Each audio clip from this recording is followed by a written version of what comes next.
that he tucks his knees, which makes the rotation of the flipping much easier because he is smaller. 9.675 for Milbrod.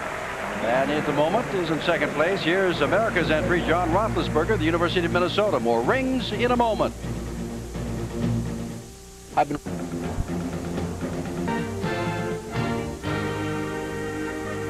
We are back in the Tacoma Dome. We're in the third of the 6 rotations tonight for the individual apparatus gold, silver, and bronze medals. Belenke has set the standard in the rings with a 9.925. No one else is close to him. And as you take a look at the American team there, as they are looking up at the Spanish man, Miguel Rubio, of whom they are very familiar. With whom they're very familiar. As a matter of fact, many of them compete against Miguel in the NCAA program. He's working very well. Watch this skill. Oh, he didn't do it there. I thought he was going to do. Beautiful combination. Pipe Yamawaki right into a tuck double front with a half twist. Did that very well. The scores have been rather high here, Tim, in the rings, and we keep that in mind as we know that Waller and Liukin and Roethlisberger are yet to follow. But when you start out with a 9.925, that really sets a high standard for everybody else. Sit out on the floor and listen. You can hear it.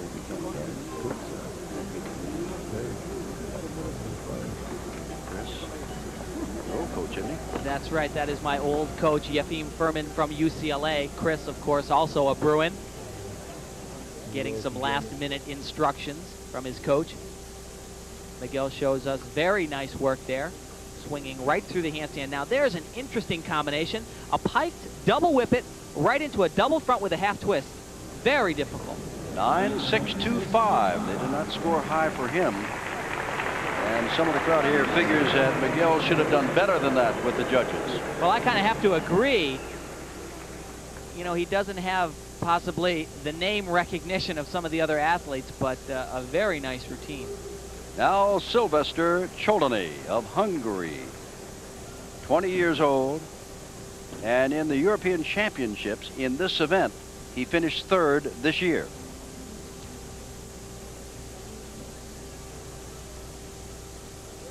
Starts off right away with a kip to a cross pullout, pressing right up to the handstand.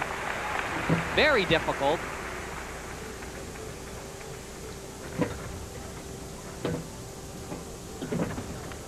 Now that was a very interesting combination. His own skill adds a little bit of originality, and there is a category in judging gymnastics where that originality, his own skill, is rewarded. My only thing that I don't really care for is his form isn't that good. And a big step on the dismount. That will not help at all. Keeping in mind Belenke's score, remembering that after the Cholony score coming up, Roethlisberger, USA, Chris Waller, USA, and Valeri Liukin. Physically a very strong competitor, but as I was saying, my only criticism is his toe form is a little bit to be desired. His legs aren't as locked as they need to be. His line in a handstand not as good as some of the Soviets, and of course the huge step on the landing will incur a very large deduction. On Roethlisberger waiting for Cholony to get his score. Roethlisberger, here comes the score now. Waiting for that board to turn around. 9.625 for the 2nd time in a row. Now John Roethlisberger, University of Minnesota, 1990 all-around champion in this country, coached by his father, who's the head coach at the University of Minnesota. As a matter of fact, a Soviet letter to a Soviet newspaper back in the Ukraine talked about John's father, his sister, and now John, what a pleasure it is to see John here in the Goodwill Games. A true gymnastics family. A little bit off balance there, but Very impressive. Oh, he has a major break already. Unfortunately, the bending of his arms there, and we possibly will see that when we look at the replay, will be a minimum of a 2/10 deduction. Just looks a little bit fatigued.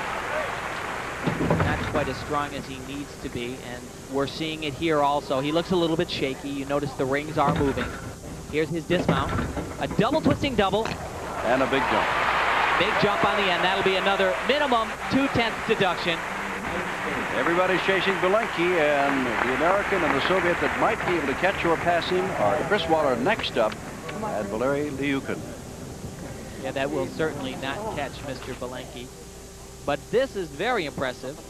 Low iron cross. Now watch right here. His arms bend there to about 90 degrees, and that is going to be a substantial deduction. Good crowds here. They had about 12,500 yesterday, 11,000 on Friday, and maybe, well, at least 12,500 here this evening. The women, which began a week from tonight as we watch John Roethlisberger, I should say a week from Friday night, are sold out. They're coming to see Boyskaya and all the rest of the champions. And young Kim Semeskal of the United States, just 14 years old. John Roethlisberger continues to wait for that score. Here it comes, 9.55. So not in contention for a medal at all. Now here's Chris Waller, fresh from winning a bronze in the pommel horse, about to take the rings. And Valery Lyukin, who has won the gold in the Florex, will follow and complete the competition.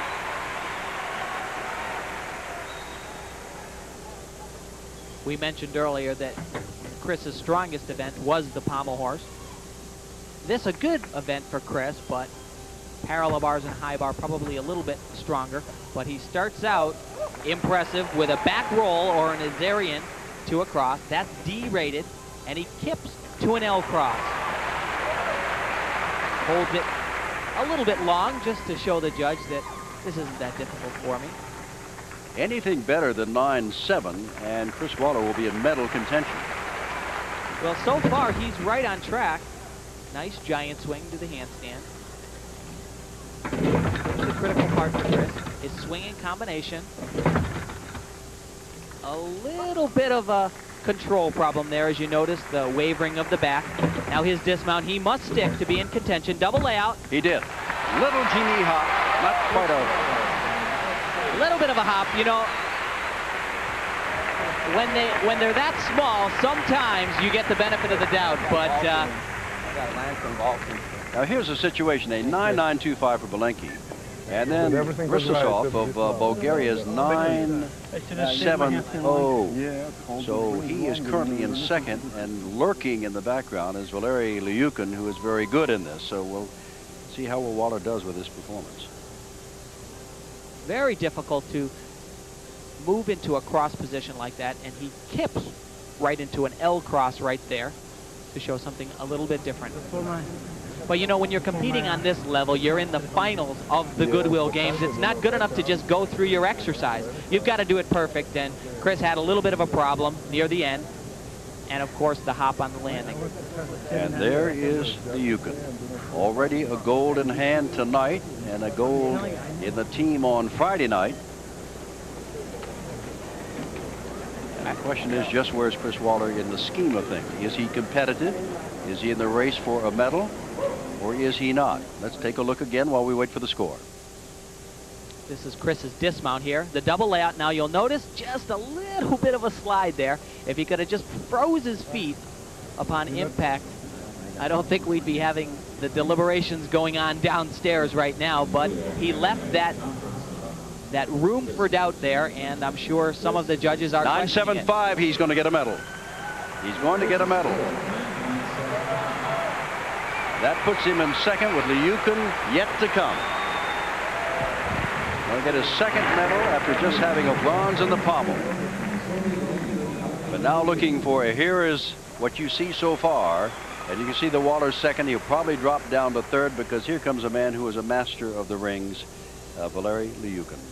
That's right. And unfortunately on the floor exercise, I think I said that that was his best event. So I can't say it on the rings. However, he is something else here. Look at that. Back kick right to a cross. And then and he lowers down into a back lever and bounces right to another cross. Just a different standard, Tim. Yeah, they're starting from a different point, that's all. They're just a little bit ahead of everybody. Like I said, they do more than the required amount of strength, way more. And then he shows us I'm not just strong, but I can swing with the best of them. And they usually stick the landings.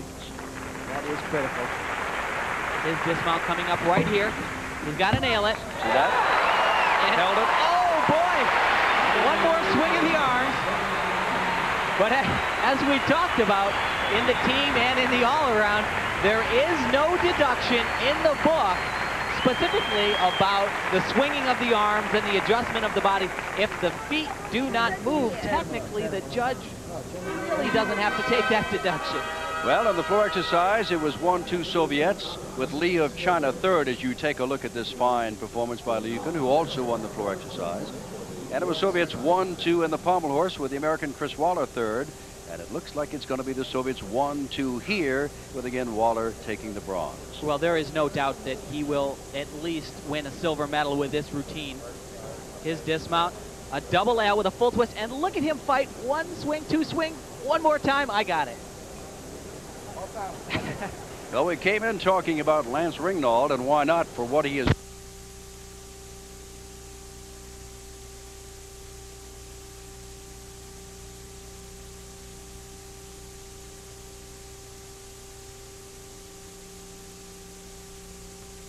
Gymnastics and Jim Simpson. Jim? We are now in a medal ceremony here, and this is for the floor exercise, and there is Valery Liukin. And by the way, he did not win the rings. Belenki, the first man in the rings, won it by 0.05 of a point.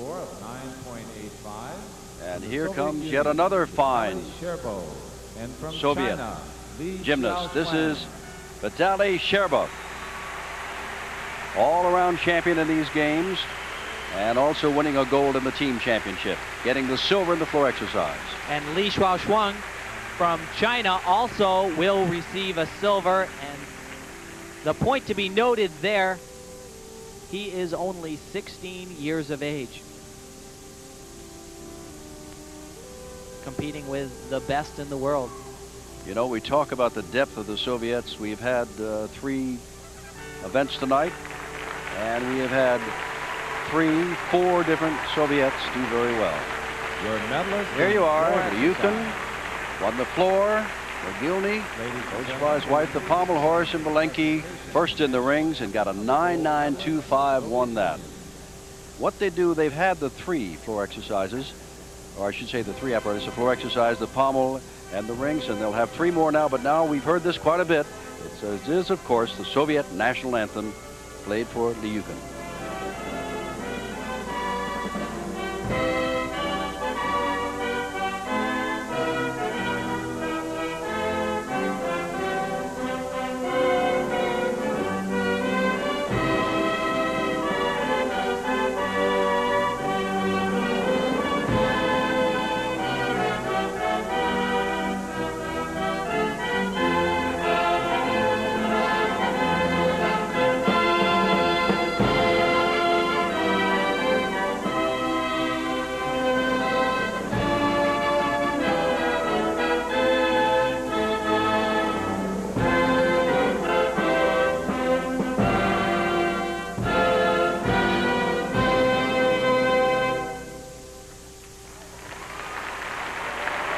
Every single gold medal thus far, and now there have been 5 of them have been won by the Soviet gymnastics team. They are incredible. They set a new standard. The rest of the world is trying to catch up. A lot more men's gymnastics later on in our broadcast. Now back to Larry King. Announcer said there were 2 impossibilities. There'd never be a 4-minute mile, never, Nick Charles, never be a 4-minute mile, and there would never be a 19-foot pole vault. Never. This is the city Tashkent. It's a colorful city located in Uzbekistan and is considered pretty much the academic and cultural center of Central Asia. It's hard to describe the feeling that goes with pole vaulting, the feeling of flying over the bar.